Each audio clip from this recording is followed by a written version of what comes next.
en el posgrado de Ingeniería Química, que pretende siempre ir avanzando y hacer lo que realmente es investigación.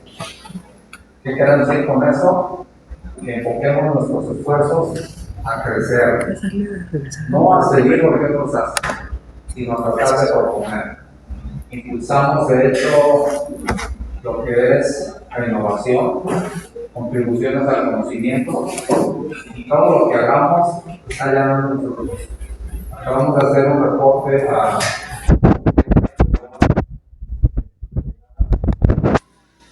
Ingenio, y tengo el gusto de decirles que en este ingenio, del 20 al 24 incluido, se reportaron 8 patentes aprobadas en el posgrado de ingeniería civil. Esto es algo inédito. Llegaron a la fábrica porque fueron en el 25. Una más acaba de realizar en una cuestión trámite ya que sí va a pasar, aparentemente, pero hay que hacer algunas correcciones de aclaración o dudas sobre formas concretas de las reivindicaciones. Con esto lo que les quiero mencionar, y es para su formación, que no olviden que la investigación como tal es el camino para crecer en conocimiento y en tecnología. Y se les invita obviamente a que pongan atención en todos los seminarios. El doctor Mendizábal y su servidor somos los responsables de estos seminarios de manera oficial, y lo que procuramos es que tengamos una buena respuesta de los invitados para su formación. Eso es lo que más nos importa para ustedes. Lo que sí también estamos invitándolos es a que sean más activos en su participación en preguntas. ¿Sí? Ya por ahí surgió la idea, junto con el doctor Pedro Ortega, que no está presente el día de hoy, probablemente no hay que estar participando, pero vamos a mantener. Pedro ya se le pidió que en esta ocasión nos ayude con las presentaciones y la logística de los eventos.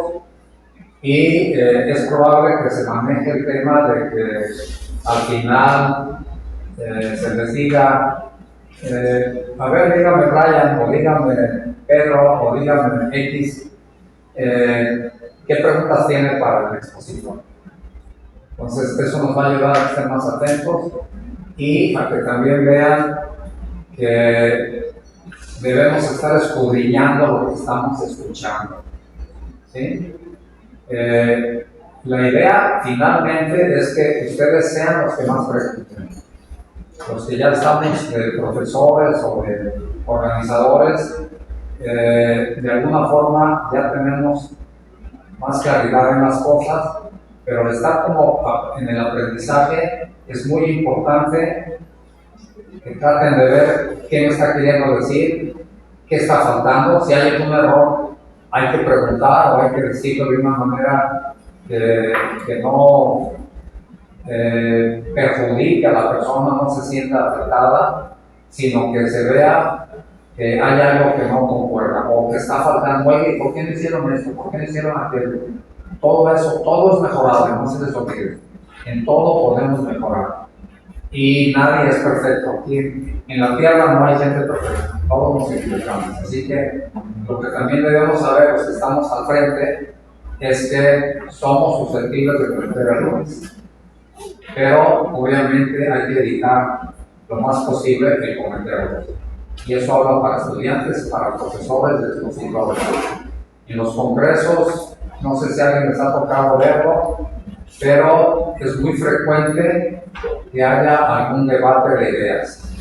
Por lo menos en congresos, llamémosle, donde hay personas de todas partes, personas de diferentes universidades y formas de pensar. Y siempre habrá cuestionamientos.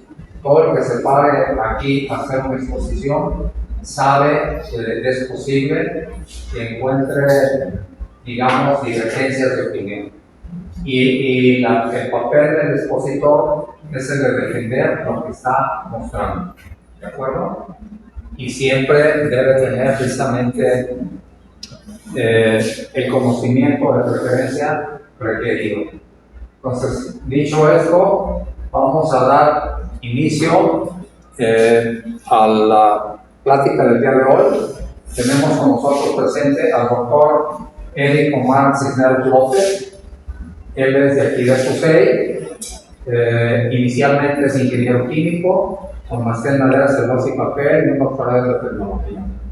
Luego hizo un postdoctorado en la Universidad de Wellington, Canadá, durante un año.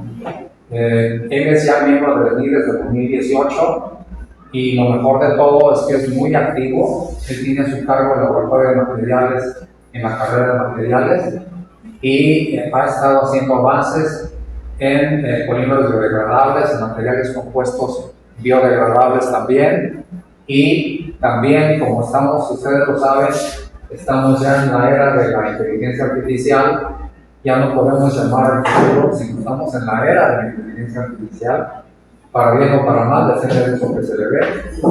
Pero en lo particular, el día de hoy nos va a presentar una herramienta de inteligencia artificial que les ayudará o nos ayudará precisamente a hacer búsquedas de literatura académica con más facilidad y precisión. Entonces, esta va a ser una herramienta que nos puede servir ya desde ahora. ¿Sí? Gracias y tengan con ustedes entonces presente al doctor Eric Omar Cisneros. Gracias, doctor Eric. Gracias primero por la invitación y pues por permitirme estar aquí en un foro que previamente yo ya he tenido la fortuna de también de organizar. Entonces, bueno, es muy agradable también tener la posibilidad de estar como invitado. Bien, pues vamos a hablar. Vamos a hablar sobre esta herramienta de inteligencia artificial. Como bien lo mencionó el doctor Jasso, ya llegaron y ya están aquí. Aunque nosotros podemos decir, no, yo no quiero usar absolutamente nada de inteligencia artificial. No sé si se han fijado que ya incluso cuando hacen una búsqueda simple en Google, ya nos entrega resultados de inteligencia artificial. O sea, ya no es opcional, ya están por donde quieran. También muchos de los bots que creemos que nos están dando atención al cliente, podemos llegar a creer que es una persona, en realidad es un bot impulsado también por inteligencia artificial. Entonces, bueno, ya estamos aquí. Muchas revistas, ya revisándolo al plano académico de investigación, que es lo que nos tiene reunidos en este seminario de investigación justamente, pues muchas revistas ya incluso nos hacen una pregunta cuando queremos presentar un artículo y nos dicen, ¿se usó inteligencia artificial en algún momento? Y que digamos en qué punto. O sea, ya esto está generalizado y se sabe que se va a utilizar, pues vamos utilizándolo bien, de manera correcta, de manera ética y sin que comprometa nuestro proceso de aprendizaje, porque ese sí nunca se termina. Y no al tener el grado de doctor se termina, no, ese siempre va a estar, va a ser la constante si queremos dedicarnos a esta carrera, incluso podrá tener que decir en cualquier ámbito de la vida. Entonces, me gustaría preguntarles, ¿ya conocían o han sido usuarios de ELSI? ¿Todos? ¿Todas? Bueno, entonces, bueno, ya no, de los que no, vamos a hablar sobre sus fundamentos y lo que sí, para todos vamos a ver todas las potencialidades que nos ofrecen para que las puedan integrar a sus proyectos de investigación. Entonces, bueno, vamos a ir a hacer un breve recordatorio. Quizás van a encontrar esta charla un poquito fuera de lo habitual. Estoy acostumbrado yo a que mis charlas sean de resultados, de polígonos, de resistencia, de biodegradabilidad.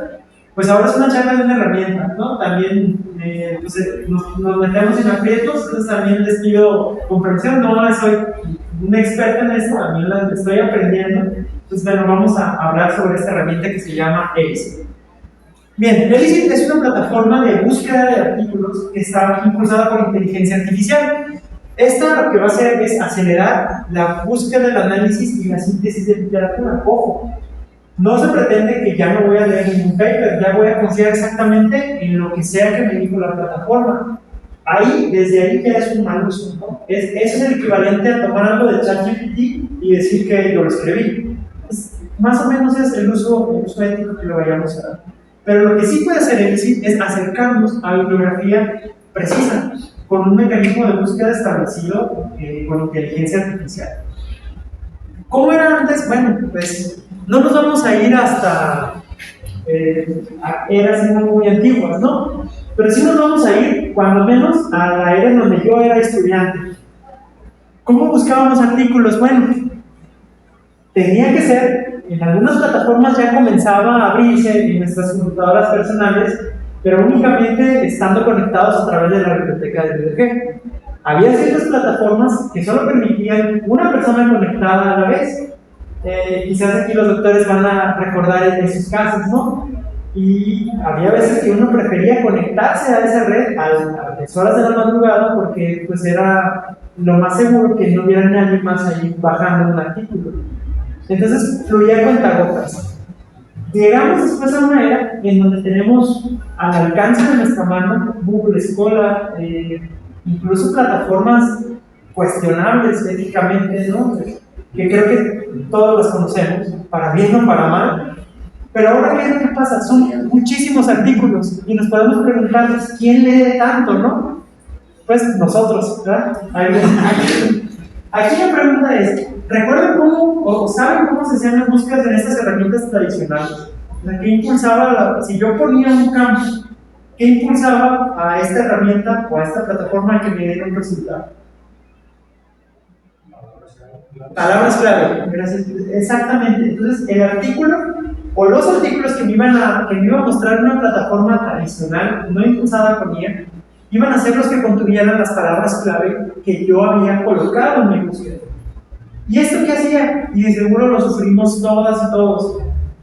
Teníamos un mar de artículos que sí, quizás algunos sí coincidían porque se parecían o coincidían las palabras clave que nosotros habíamos buscado, pero también había muchos, a veces pocos, y eran muy refinadas nuestra búsqueda, pero siempre había artículos que parecían que no nos iban a servir para nada. Abríamos un artículo, lo leíamos, el resumen decía algo, el título decía algo que parecía que nos iba a servir, que nos iba a enganchar, y cuando abrimos el extenso, sorpresa, ese artículo no era lo que andábamos buscando. Eso era muy común que pasara. ¿Por qué? Porque la búsqueda era aislada, era con palabras.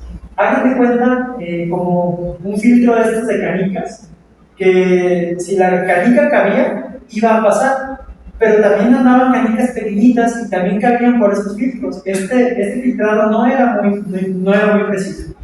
Pero entonces llega la inteligencia artificial y nos ofrece una posibilidad de transformar estas palabras claves a valores numéricos. Entonces, como resultado, yo hago una búsqueda y ustedes saben lo que la instrucción que le dan a ustedes a una IA se le conoce actualmente como prompt. Lo que sea que ustedes coloquen en la casilla de ChatGPT o de cualquier otra plataforma, esa instrucción, él la convierte en... a mí me gusta dar este ejemplo en un campo vectorial. Y ustedes saben, un campo vectorial puede componerse de varios vectores a la vez, todos con diferentes magnitudes y direcciones. Y todos esos vectores van a tener al final una resultante. Eso es lo que hace Edison. Del conjunto de palabras que nosotros ponemos en la búsqueda, encuentra una resultante. Puede interpretar hacia dónde va nuestra búsqueda, en qué contexto está, y entonces únicamente nos va a ofrecer los artículos que estén en esa línea. Ya lo vamos a ver por ahí. Por supuesto que sí los podemos ver, puede filtrarse alguno, pero va a ser menos frecuente. Y que encontremos artículos que no tienen nada que ver con nuestra búsqueda. Y eso es lo interesante. Aquí, esta plataforma, si lo usamos bien, nos va a ayudar a que lo que vayamos a leer sea verdaderamente de provecho y justamente lo que necesitamos. Elicit la desarrolla una empresa que se llama Moro. Esta empresa, pues a fin de cuentas es eso, una empresa, ¿verdad? Elicit también es un negocio. Como todas las plataformas de inteligencia artificial, también hay cierta parte gratuita y cierta parte de cobro. Pues ahora no es muy claro los alcances de si esto vaya a tener un sesgo o no, pero cuando menos hay que tenerlo en mente, ¿no? Estamos trabajando en una plataforma que a fin de cuentas es un negocio. Bien, Elicit, su nombre viene del español, del término elicitar, que es provocar una respuesta o obtener información a través o de que hacer que algo salga a la luz. Entonces, esa es la filosofía de Elicit y por eso lo nombraron de esa manera. Entonces, va a ser útil para encontrar artículos científicos relevantes en un tema específico. Sobre todo es particularmente importante en el área de ciencias e ingeniería, ¿sí?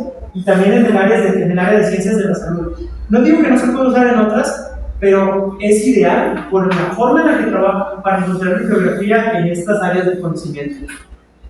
¿Qué va a hacer? Va a resumir estudios automáticamente. Si está disponible el artículo en texto completo, va a resumir el artículo, o si no, nada más va a trabajar con el abstract.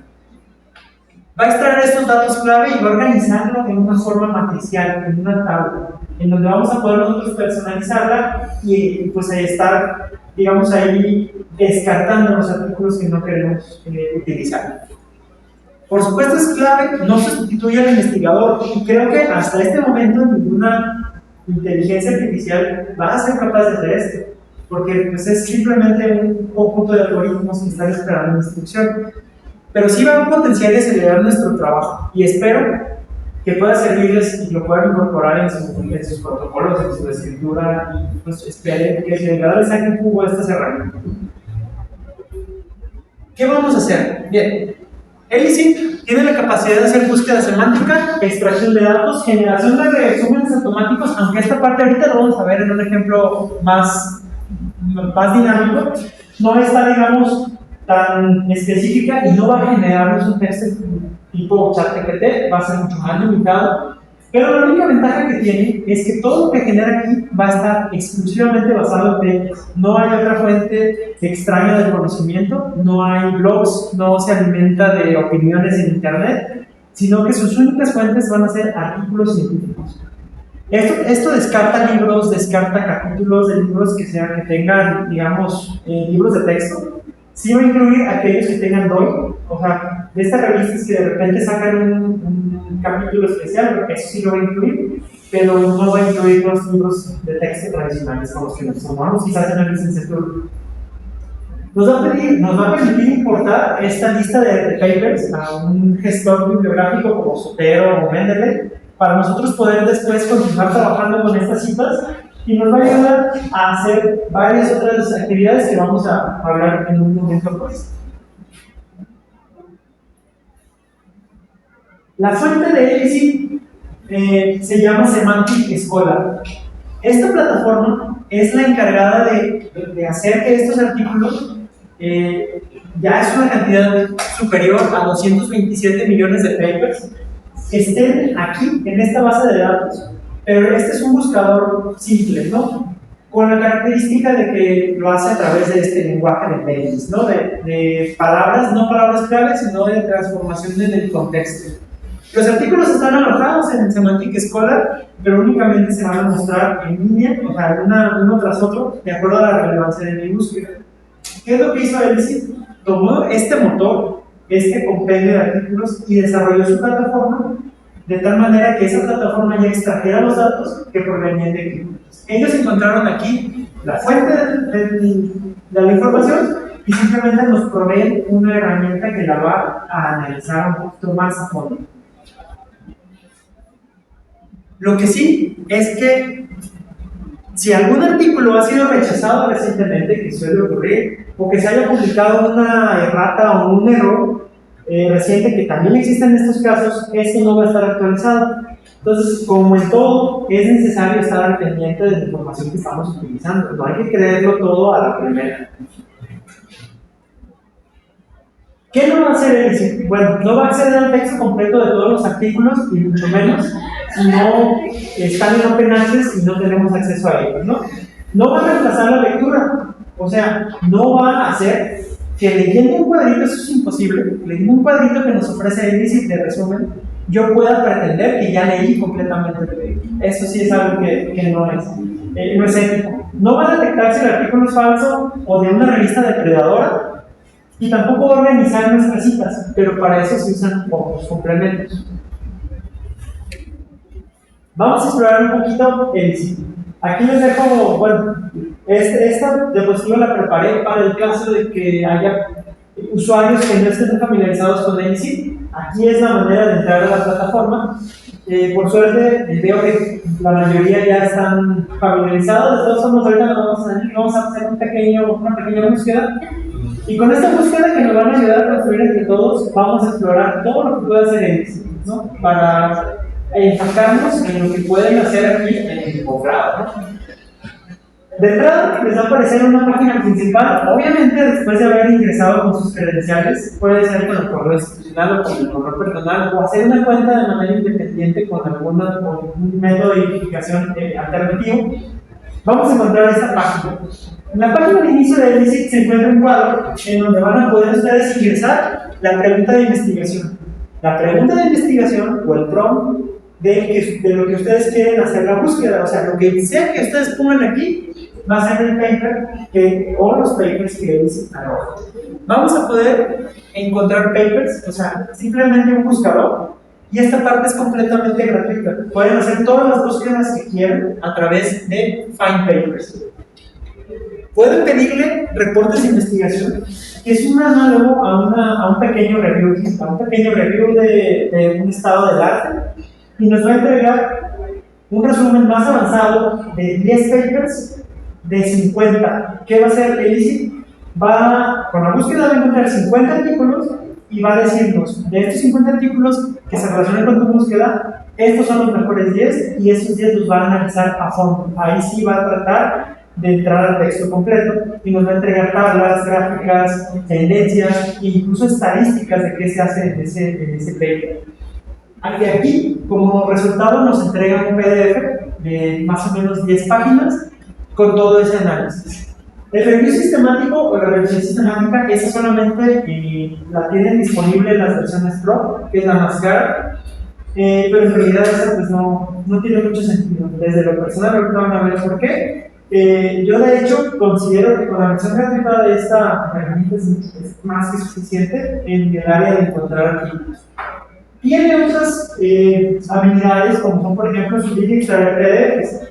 Yo puedo subir un paper que ya tenía previamente en mi computadora y al subirlo voy a poder chatear con él, preguntarle qué resultados hay, hacerle preguntas de filtrado. O sea, por ejemplo, yo subo un artículo y quiero saber si ahí se estudiaron las propiedades biológicas. Y puedo hacer que me dé una respuesta fija de sí o de no. Si es que sí, yo le puedo dar clic y me va a llevar a la parte del paper en donde esa propiedad se discute o se presenta. O bien le puedo pedir que me dé los resultados que se obtuvieron ahí. Y me va a acercar siempre a la parte del paper en donde eso está sustentado. Ahorita lo vamos a ver. Resumir conceptos, esto es para formar un glosario. Yo tengo un paper o un conjunto de papers y yo les digo, necesito los conceptos clave que sustentan este artículo y me va a entregar una lista, un listado de conceptos y sus definiciones. Y también podemos chatear con artículos, pero ojo, siempre y cuando esos artículos estén en texto completo. De otra manera estaríamos chateando únicamente con los abstracts. O sea, la respuesta que nos dé va a estar basada en el abstract, que es gratuito en la mayoría de los papers. Y bueno, aquí, antes de meternos a ver las especificaciones de ELICIT, vamos a hablar un poquito de su ética, pero bueno, nos vamos a basar en un documento que los mismos usuarios de ELICIT, o sea, personas que están estudiando un posgrado en Estados Unidos, han dicho de ello. Bueno, les preocupa a los estudiantes que genera una dependencia excesiva, es decir, riesgo de desarrollar un juicio crítico y de llegar al grado de que, imagínense, se cae el servidor de ELICIT, yo ya no pude hacer nada. Y eso sería como una de los que los mismos estudiantes como ustedes están viendo que puede llegar a ocasionar un uso irracional de este tipo de plataformas. Reemplazo del análisis. Algunos creen que los resúmenes de ELICIT es lo único y es lo que van a necesitar para escribir, cosa que es completamente falsa también. Bueno, muchas veces también hay confusiones, porque muchas personas copian los resúmenes sin revisar el artículo fuente, y esto es un riesgo. Y bueno, preguntarnos, ¿nos estamos formando como investigadores o como usuarios de inteligencia artificial? ¿No? Yo creo que antes, cuando estudiamos en otros niveles educativos, la licenciatura, elaborar un producto, ahí ya se incluye el aprendizaje. Si yo tenía que hacer un cuadro sinóptico, ahí era, al hacerlo, es donde yo aprendía. Ahora con todas esas herramientas, la elaboración del material ya está por default, ya está sentado. Entonces, tenemos que encontrar el conocimiento desde otros puntos de vista, desde otros sitios. Entonces vamos a hablar ahora sí de lo que venimos, ¿no? ¿Cómo vamos a buscar en el? Me voy a ir rápido de aquí porque quiero concluir esta parte introductoria y que nos vayamos a explorar la herramienta de Ellipse para que vean qué cosas pueden utilizar y en esa parte me hagan las preguntas que necesiten hacerme aquí antes de seguir, digamos, con la presentación. En Ellipse, el prompt va a ser una pregunta, aquí dice bien formulada, no necesariamente. Habrá veces que yo deliberadamente quiero que la pregunta sea mala. Y ahorita vamos a ver por qué, ¿no? Mala entre comillas, por supuesto, o sea, mal hecha. Esta pregunta va a guiar a Ellipse en una búsqueda de información para que nos dé los resultados que se apeguen a esas palabras, a ese prompt, a esa instrucción. Debe de ser, en su mayoría, no siempre, claro y enfocado. Debe de tener contexto, debe de tener nombre y apellido. O sea, estoy buscando a Juan. Hay muchos Juanes, a Juan González, no sé qué, o sea, todo el contexto. Para así poder obtener resultados útiles y organizados y utilizar también términos técnicos precisos. Habrá veces que en el mismo tópico a nosotros nos interese encontrar metodologías o a veces queremos encontrar un artículo que hable sobre resultados. Estos términos técnicos van a cambiar, aunque sea el mismo tema. El mismo tema de tesis tiene muchas aristas. Y ahorita vamos a hablar un poquito sobre eso. Un buen prompt, desde el punto de vista de la claridad teórico, es aquel que tiene todas estas características de las que hablamos. Vamos a hacer aquí un ejemplo, ¿no? Un prompt sin un objetivo claro. ¿Cómo evaluar en ciencias? Ese prompt pues va a salirnos cómo evaluar para la entrada, cómo evaluar qué y en qué ciencias, ¿no? Un buen prompt debe de decir qué hallazgos recientes hay sobre rúbricas en enseñanza de STEM. Está más dirigido a docencia, por ejemplo. Pero vamos a saber otros tipos de prompts. Y aquí, estos que les voy a presentar no son los únicos que existen, ni tampoco se limitan a estos, pero son los que más podemos utilizar en nuestro trabajo cotidiano de investigación. Son prompts que yo les denomino académicos. El primero es un prompt exploratorio. Vamos a pensar que lo que ustedes están haciendo es escribiendo su introducción, ya sea de su protocolo de tesis o de su tesis, y quieren acceder a un estado general de conocimiento. Acuérdense, la introducción es el escribir ese érase una vez de un cuento, ¿no? Vamos a tomar un contexto muy general y después lo vamos a ir aterrizando poco a poco. Aquí tenemos un ejemplo de un prompt exploratorio que se ha publicado sobre métodos de extracción verde de compuestos fenólicos. Aquí nos va a dar tendencias actuales, qué se ha encontrado, qué tantas publicaciones hay y con qué tipos de métodos de extracción. Y nos va a dar algunos conceptos clave. Si ustedes se fijan, no está pidiéndose información sobre un rendimiento o sobre cualquier otro concepto técnico, sino está muy abierto. ¿Por qué? Porque aquí nosotros lo que queremos es encontrar información en ese formato, en un formato de introducción. Después, conforme va avanzando el trabajo de nuestra tesis, nos vamos haciendo más específicos. Aquí queremos explorar variables más puntuales. Por ejemplo, ¿cuál es el efecto de la incorporación de fibras naturales en la resistencia al impacto de biocompositos? Un trabajo que, bueno, ya está más relacionado a los temas de investigación con los que yo trabajo. Y aún así, esto se puede mejorar algo más, ¿no? ¿Para qué? ¿Con qué polímeros? ¿Con qué refuerzos? Hay una gran cantidad de cosas, pero aquí es específico. También podemos tener protocolares que son para tomar decisiones sobre algún diseño experimental. El ejemplo es qué metodología es la más confiable para lograr la resistencia a la compresión de completos ecológicos con residuos cerámicos. Está muy ligado a un prompt del tipo experimental o evaluativo, pero aquí hay diferencias de salud. Habrá veces que yo quiero encontrar información sobre la metodología, pero habrá veces en el que, por ejemplo, yo obtengo en el laboratorio un resultado muy extraño que digo, yo esto no lo he visto publicado en los artículos que he leído, es algo raro y yo voy a querer discutir ese fenómeno. Yo ya repetí el experimento y ya sé que no es un error de metodología. Entonces toca buscar un paper en el que algo similar suceda o en algo contrario suceda y entonces pueda comenzar una discusión de resultados. En ese momento es cuando vamos a utilizar un prompt experimental. Ese prompt vamos a definirle o tratar de definir el fenómeno que obtuve. Por ejemplo, ¿qué estudios reportan un aumento en la resistencia mecánica de compuestos poliméricos reforzados con fibras naturales en concentraciones del 10 al 30%, pero después una disminución al incrementar la carga de fibras del 40 al 50%? Bien, en un foro como este prompt no tiene nada extraño, ¿verdad? Pero esta presentación ya la he dado a otros profesores de CUSEI, en donde ellos no saben exactamente de qué estoy hablando aquí. Y bueno, este fenómeno nosotros que trabajan con resistencia saben que es muy, muy natural, de que la matriz deja de poder, digamos, embeber bien al refuerzo, simplemente se satura, comienzan a acumularse, en caso de si fueran nanopartículas, por ejemplo, comienzan a aglomerarse y la resistencia cae. Vamos a pensar que ustedes encuentran eso y que no saben por qué o quieren encontrar artículos que en eso también ocurre. Pues hay que poner, digamos, ahí escribir el fenómeno que quieren encontrar y él nos va a dar como resultado artículos que hablen sobre ese fenómeno con ese sistema o con un sistema muy parecido. También existen evaluativos. Aquí es para tomar decisiones fundamentadas en análisis crítico. Por ejemplo, ¿qué ventajas y riesgos se han identificado en el uso de la IA en la predicción de fallos estructurales? O bien, ¿qué metodología es mejor para determinar la biodegradabilidad de un plástico? Y ahí quizás ELICIT nos va a hacer una comparación entre métodos de respirometría o métodos de espectrofotometría, no sé, ya estoy inventando. Pero bueno, depende de lo que nosotros escribamos en el prompt, va a ser la respuesta que obtengamos. Ahorita me regreso para acá.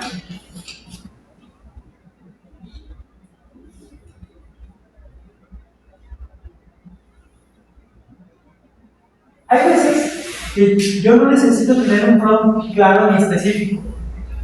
No digo que esto sea una práctica común y que tengamos que estar operando la escritura así, pero sé que se han enfrentado al caso de que un día andamos muy inspirados y me puse a escribir yo a escribir así de mi cabecita un párrafo y digo yo, qué precioso me quedó este párrafo que escribí, pero no tiene citas.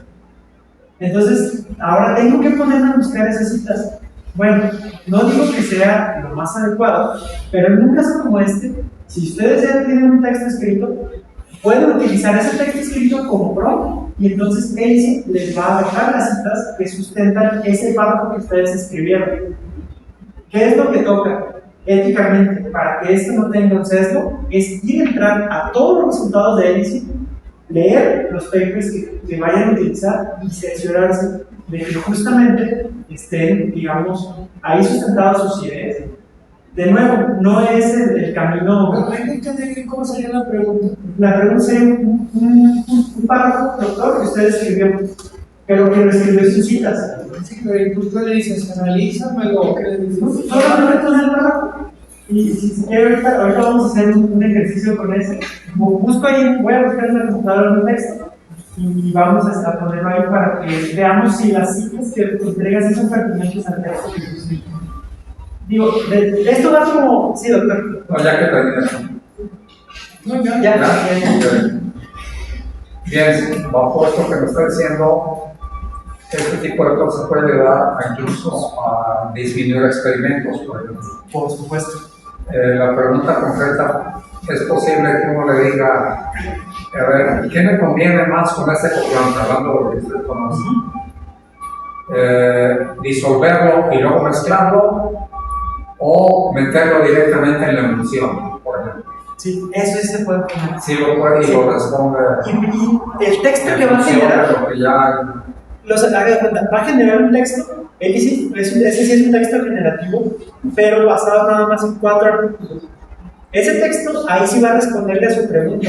Fulanito y colaboradores encontraron que es mejor esto, por esto, y va a ponerle todas las citas. Y después de eso, esa es la única parte generativa que le va a dar. Y a partir de ahí, le va a dar una tabla con todos los papers que han sustentado esa respuesta que le di. Pero sí, la respuesta sí nos dice qué metodología, sí nos responde. Y podemos ir más allá. En ese prompt, usted puede seguirle diciendo, básate nada más en artículos del cuadril 1, Q1, y del 2020 y tantos en adelante. O sea, todo eso es personalizable, es un prompt de inteligencia artificial que nos va a hacer caso exactamente a todo lo que describamos ahí. ¿Cuántos idiomas maneja de búsqueda? Puede ser cualquiera, pero la plataforma encarecidamente pide que sea en inglés. O sea, eso voy. Sí. No busca literatura en otros idiomas. Trata de hacerlo. Si yo hago una búsqueda en español, Elicit va a tratar de encontrar resultados en bases de datos en español. Al no encontrarlas, las va a sobreponer en inglés. Entonces, se puede buscar en español, sí, pero los resultados pueden ser ambiguos. Incluso mezcla un párrafo en inglés y luego un párrafo en español. No, le digo porque Japón y China a veces no utilizan el inglés a propósito. Rusia también. Ahí, y bueno, esa parte del conocimiento ha estado para nosotros como en una caja negra. No hemos podido tener acceso a esa parte. Y quién sabe qué tanto habrá por allá. Sí, gracias. Sí, lamentablemente esto se basa nada más en, podemos decir, las occidentales. Sí, en las bases de datos occidentales. Bien.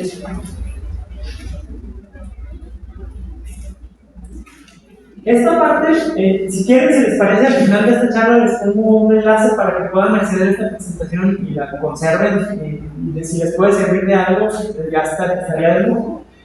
Me voy a regresar ahora sí a ya. Aquí les voy a dejar unos ejemplos, no los vamos a ver. Y bueno, ajustar un prompt también es un proceso iterativo. Muchas veces el prompt que yo le ponga a él también no me va a generar los resultados que yo quiero. Pues usted tiene que estar mejorando, es una prueba y error, ¿no? Simplemente hay que agregar más precisión, hay que cambiar el tipo de pregunta, hay que usar otros sinónimos y hay que estar probando, revisándolos hasta que los artículos sean los que yo ando buscando. Hasta aquí, ¿cómo vamos? ¿Alguna duda, alguna pregunta?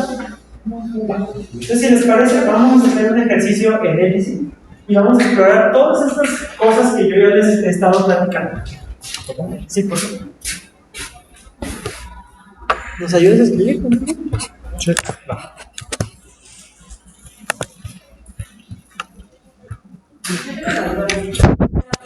Mencionaste de extraer los PDFs, eso sí puede ser cualquier tipo de PDF, un libro, o sea, no el formato, sino un artículo. Si usted sube su PDF, así puede ser cualquiera. Pero para encontrarlo,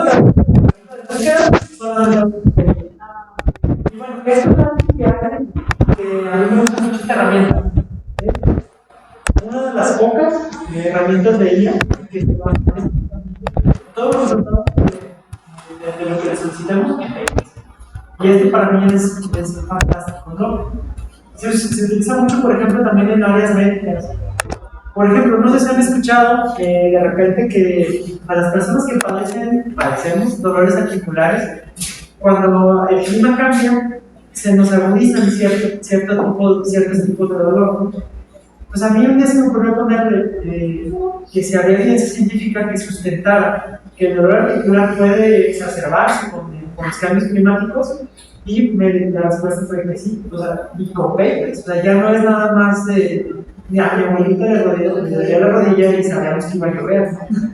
Entonces, ahora hay un estudio verdaderamente hecho, un compendio de estudios en los que se demuestra que sí, incluso los papers nos explican el porqué. Bien, está bien, gracias. Vamos a me gustaría que me ayuden a construir una pregunta de investigación. ¿Alguien tiene una idea o algo muy general? Empezó una, pero quiero que lo hagamos, chicos. Por favor, quien guste decir algo, o entre todos ahí vamos dando ideas. Puede ser de su tesis, aprovechen.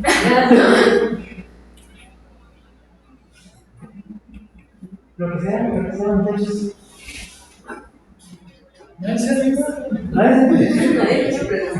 A ver.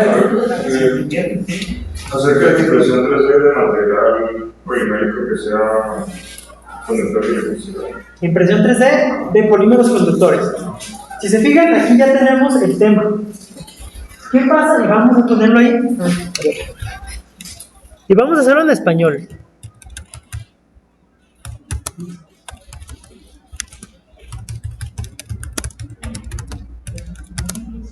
Impresión 3D de polímeros conductores. Es una muy buena idea de entrada. Si se fijan aquí, Aquí nos dice, buena pregunta de investigación, pero considere añadir alguno de estos elementos para mejor resultado. O sea, nos está diciendo, está bien el prompt, pero ponle más punch, ¿no? Pero no necesariamente tenemos que hacerle caso a eso. Vamos a pensar que lo que yo quiero escribir en este momento es un abstract o un pedacito de mi introducción que hable sobre esto. Pues yo deliberadamente lo voy a dejar así, porque quiero cosas generales. Entonces vamos haciendo el ejercicio. No le vamos a hacer caso a esto.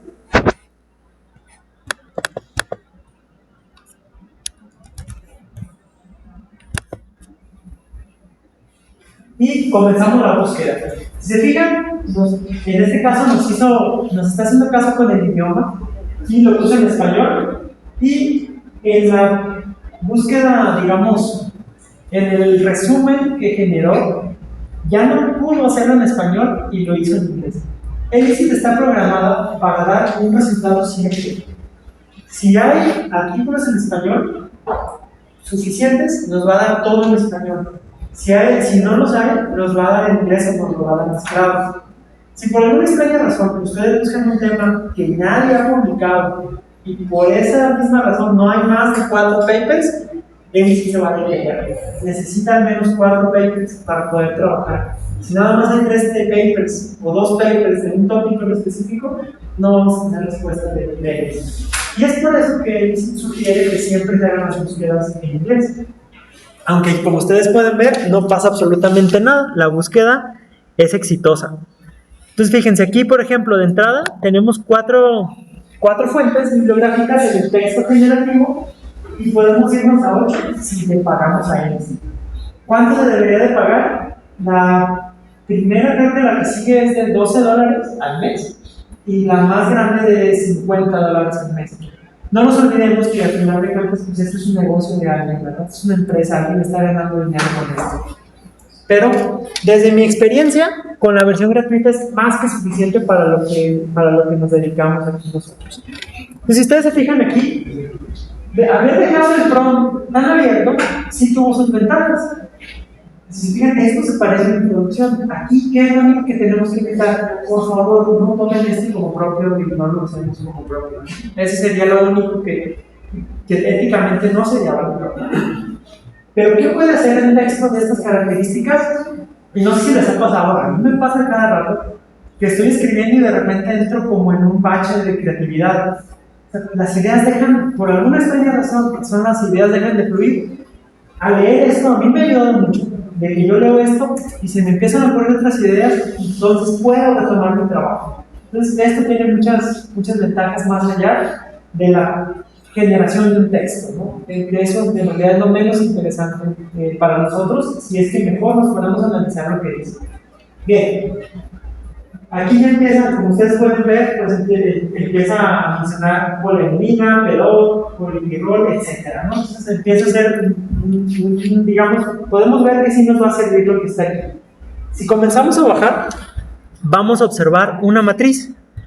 Esta matriz va a tener columnas. De entrada tenemos 2 columnas. Una columna con la información del paper, en donde va a estar el título, la información de uno de los autores, cuántos más hay, cuántos autores tiene, la revista, el año de publicación, las citas que tiene y los links. El link que dice DOI, cuando ustedes le den clic, van a copiar el DOI y lo van a poder llevar a buscar a Google o a donde ustedes quieran. Y el link que dice source, que este nos va a llevar a la página de la editorial, a la página de la revista. Y al hacer clic en él, muchas veces el artículo se va a poder descargar. Vamos a ver si es el caso de este artículo.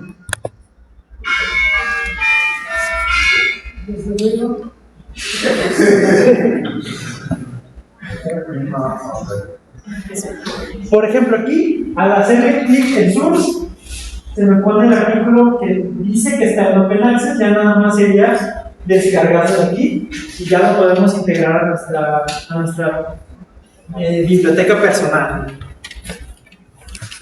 Ahora viene lo interesante. Vamos nosotros a personalizar esta tabla. Aquí nos va a dar un resumen del resumen, ¿no? del abstract que está en la primera publicación. Aquí nos dice la impresión 3D, permite la fabricación de piezas conductivas de alta resolución de microestructuras, de polímeros, para diversas aplicaciones. Ese es el resumen del resumen. Pero quizás ahí todavía no me dice si el artículo me va a servir o no. Entonces viene esta parte de poder, digamos, personalizar el ambiente de búsqueda de este paper. Y se hace a través de columnas. En mi experiencia, casi siempre se utilizan o metodología o principales hallazgos, ¿no? Basta con ir haciendo clic en las columnas y se van a ir añadiendo. Ahorita no se ve porque está tapada esta columna, pero si ustedes notaron, añadí 2 columnas y de repente ya no me deja añadir más. ¿Por qué? Porque en las versiones gratuitas solamente nos estamos limitando a 2 columnas a la vez. Pero ¿cómo podemos sobreponernos a esto? Pues quitamos una, ya que la leímos, la quitamos y ponemos otra. Así de simple, ¿no? Bien.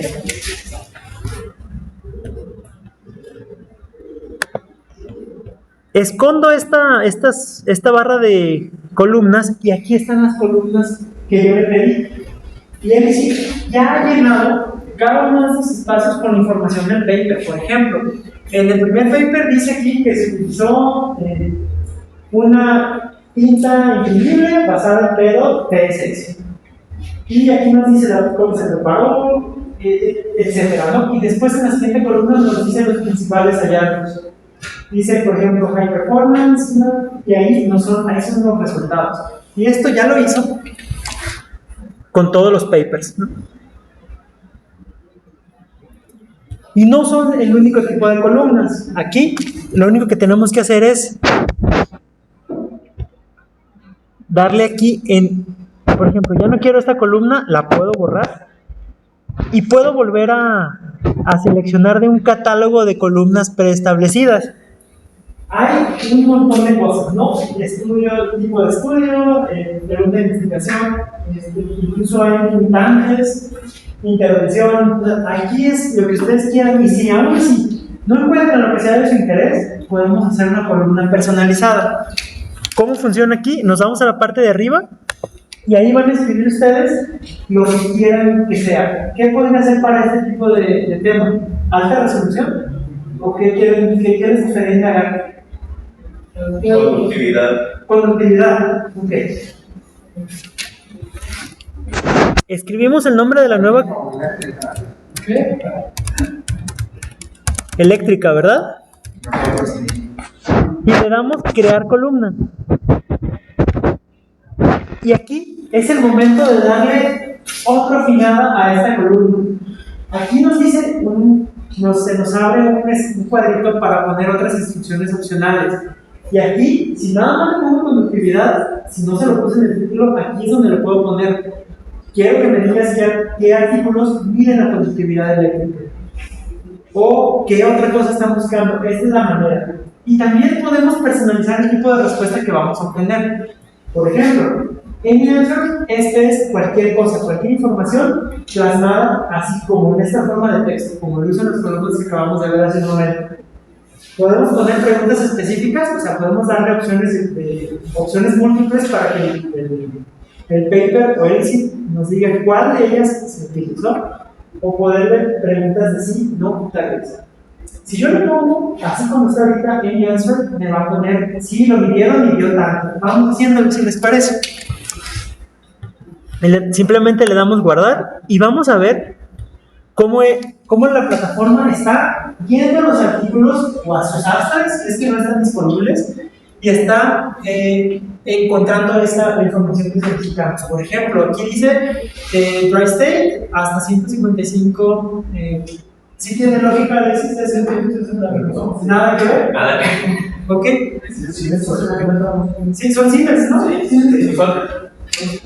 Siemens sobre. Yo nada más veo centímetros a la menos uno, pero no. Siemens, Y así, ¿no? Entonces sí. aquí nos dice, el estado de hidrogeno tiene tanto y el estado negro tiene tanto. ¿Cuál es la ventaja aquí? Que quizás yo estoy haciendo menciones de conductividad eléctrica y no estoy seguro si mis datos son correctos o con qué los voy a comparar. voy y abro una búsqueda personalizada y encuentro esos artículos. Bueno, si el ejemplo ya quedó claro, antes de que terminemos, porque ya el tiempo nos tome, yo quiero para que les sirva para ustedes una aplicación para si quieren generar una idea y quieren hacer algo, una pregunta concreta aplicada. Ahí va la pregunta A ver, dígame. y esto ya es algo complicado. ¿Qué peso molecular se recomienda para aplicación de prótesis de material sintético? Esto sería, por ejemplo, pensando en algo que a mí se me ocurre como un producto comercial que quiero hacer para cualquier área, ¿no? Entonces, yo puedo pensar en una propiedad y puedo pensar cuál sería mi objetivo y es la pregunta que le puedo hacer. No sé, bueno, poner qué tipo de polímeros hace. Es que, por ejemplo, una prótesis de rodillas, No, puede ser acrílico normalmente o puede ser policarbonato. O sea, no importa cuál ponga. En este caso, sería una órtesis, ¿verdad? a ver, ponle. Le pusimos, Prótesis de rodilla. ¿qué peso molecular es el adecuado para órtesis poliméricas en medicina? Prótesis puede ser cualquiera interna o externa y órtesis ya es externa. Entonces aquí, por ejemplo, fíjense aquí, nos dice específica, ¿cuál es el peso molecular óptimo de polímeros para órtesis biomédicas que mejoran la biocompatibilidad y funcionalidad en pacientes con diferentes condiciones ortopédicas? Ustedes ya ni siquiera tienen que desgastarse tanto en la pregunta. Nada más ponen lo que quieren, asegúrense de que lo que quieren esté aquí. Y el programa les va a ayudar a refinar la pregunta. Entonces, ya ¿nos gustó?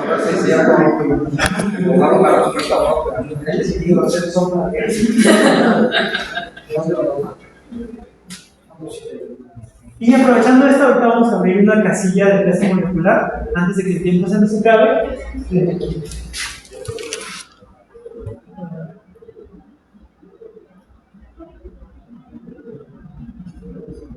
Híjole, no sé si, creo que está muy limitada la respuesta, no sé qué opinen. Cuando menos no salió en el texto generativo, pero siempre podemos extraerle más, ¿verdad? Es que de hecho, al decir un tanto peso molecular no dijo cuánto, pero puede ser lo mismo. Aquí le vamos a poner peso molecular y en instrucciones le vamos a pedir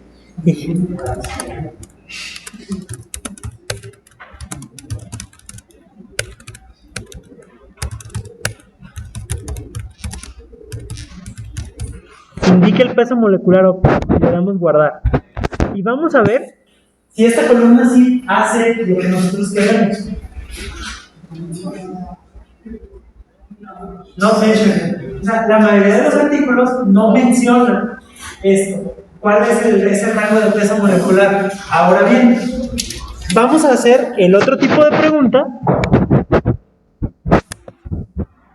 Vamos a editarla, esta columna, y nos vamos a ir así y no. Y aquí vamos a pedir,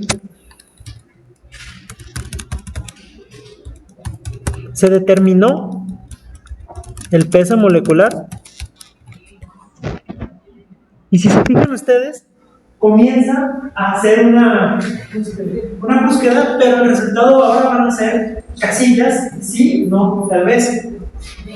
Maybe, en este dice que sí, ¿verdad? Vamos a ver si es verdad. ¿Cuál es la ventaja de esto? Que nos está acercando a en qué parte del paper se menciona lo que yo ando necesitando, ¿no? Entonces ya nada más le doy clic en el yes, y si se fijan, me manda el paper y me dice aquí el desarrollo de materiales. No, aquí, si se fijan, aquí parece que no. No, es un no. Aunque dice ahí que sí, no nos está haciendo exactamente lo que queremos. Y es ahí en donde nos damos cuenta que la inteligencia artificial no es en realidad una amenaza, está muy lejos de ser hasta inteligente, ¿cierto? Ya le metimos. Ya le metimos gol. Mire, en Alemania fabricaron de acrílico con valor de 600,000 de peso molecular, ya hace rato. Y aquí no apareció, pero bueno, ¿Por qué no hay artículo? no en otros lados, ¿eh? ¿Por qué no está en artículo? No, bueno, no lo sé. No lo sé si está. No me acuerdo ahí. No, Pero no recuerdo. Es que te parece que ya nos cuestan aquí, pero lo ponen cuando venden en su folleto y eso. Bueno, ya vimos que sí es muy útil, aunque no es perfecta. es correcto. Sí. Y en ese sentido creo que nunca va a haber una herramienta que si lo que queremos es, ay, hazme esto, no. Pero sí nos acerca de una manera más rápida a las citas y quizás lo que sí estoy seguro es que quizás podríamos nosotros cambiar esta pregunta y volverla más empática para llegar a ese resultado. ¿Que se nos acabó el tiempo? No, sí, no, bueno, lo que pasa es que esto es hasta las 2 de la tarde. Si no lo necesitan, Y vamos preguntándole si quieren todavía hacer preguntas, por favor. adelante, por favor. Ahí tengo un par de preguntas. Por favor. La primera es, los artículos que están en Open Access al estar disponible todo el texto. Por ejemplo, Elicit tiene que basarse más en este tipo de artículos. No realmente. En donde va a haber una distinción es en cuando tú le pides interaccionar con el artículo y extraer la información, Elicit te va a dar 20 artículos al mes en la versión gratuita. Si tú interaccionas con uno que está en texto completo y le pides hacer algo con su contenido, te van a rebajar un artículo. O sea, lo que cuesta no es encontrarlo, lo que cuesta es analizarlo. Entonces, así como lo estamos haciendo ahorita, estamos trabajando con los abstracts y con los textos completos que están abiertos. Pero si tú quieres trabajar con uno ya que o que tú hayas subido o que quieres sacar la información, te va a costar un paper de tu cuenta de 20 papers mensuales. Pero ¿qué puedes hacer ahí? Abrir otra cuenta de Elicit desde otra correo y ya tienes otros 20 papers. No vamos a entender de estar leyendo porque ya me he acabado. Sí, también incluye más los consejos. Y en la primera versión de paga, ¿cuántos, o sea, esa cantidad de artículos aumenta? Sí, 200 al mes. ¿Cuánto cuesta esa versión? $12. No, y no está en la promoción. Se gana el código. ¿Alguna otra pregunta? ¿Quién? Pues, mi pregunta va, una pregunta personal hacia ti con respecto a la herramienta. Sé que pues, escribes cierta cantidad de artículos y la pregunta es, ¿cuál es la productividad que has tenido en cuestión de tiempos sin la herramienta y teniendo la herramienta? Híjole, muy buena pregunta. Yo casi te podría decir que en tiempo, o sea, si medimos el tiempo desde que estoy escribiendo hasta que se publica, no hay diferencia. Es lo mismo. Pero lo que sí cambia es lo contento que estoy con la calidad de las citas que estoy utilizando. O sea, encontrar las citas sí es efectivamente mucho más rápido, pero el tiempo de escritura es básicamente el mismo, pero está en un texto, o sea, lo que es, la mejor es la calidad. Pues la discusión, yo creo que la calidad de la discusión es importante. no tanto en el tiempo. O sea, porque si quisiéramos estar sacando artículos como en serie, pues no nos estaríamos preocupando por ese tipo de cosas. Te hago la pregunta porque te conozco, bueno, sigo algunos investigadores en research y no sé, hace años sacaban 2 artículos al año y ya de repente es como que cada mes sacan uno nuevo. Entonces digo, ¿qué está pasando? Pues sí, ¿tú qué crees?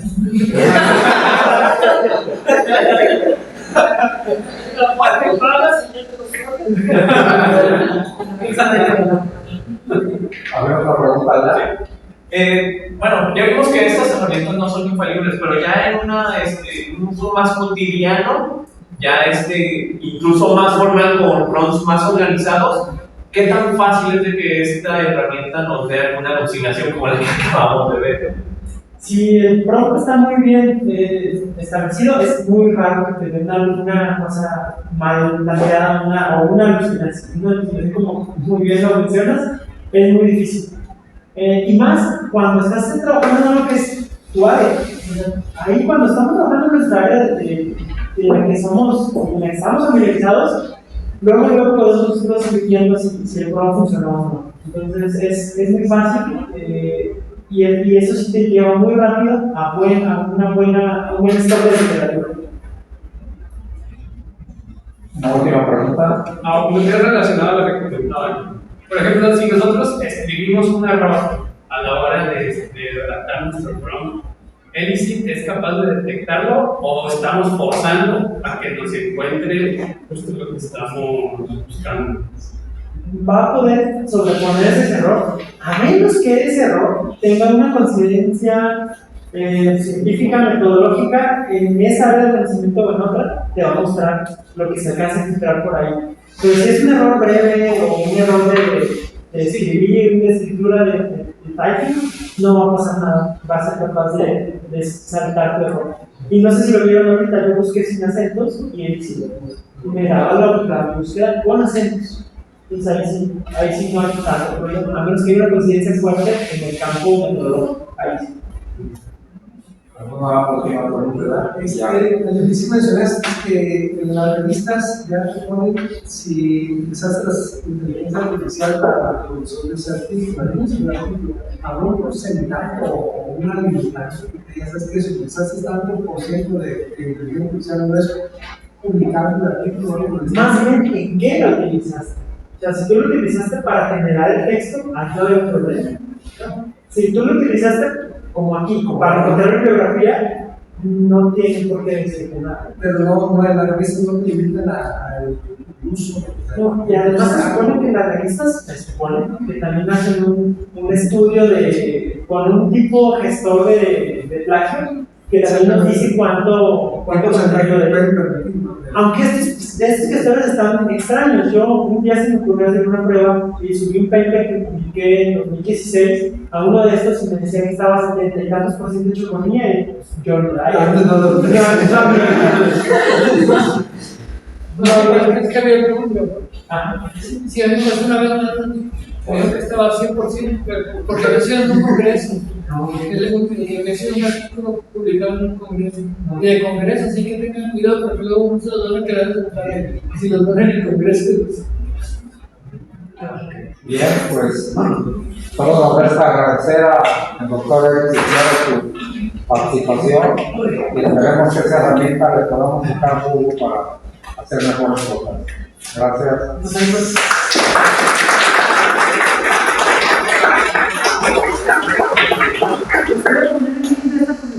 Lo voy a hacer llegar a quien maneja la página del posgrado, la página de Facebook del posgrado, para que tengan esta presentación. Lamentablemente no alcanzamos, se me fue el tiempo en la plática, pero no alcanzamos a ver todas las herramientas, pero hay una presentación. Les voy a dejar videos para que ustedes lo hagan y exploren esta herramienta. Ojalá les sea mucho interés.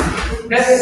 Por favor, quédense los del tercer semestre de la maestría. Si no están en un grupo de WhatsApp, sáquense a su amigo para que tengan. Ahí voy a estar subiendo la grabación.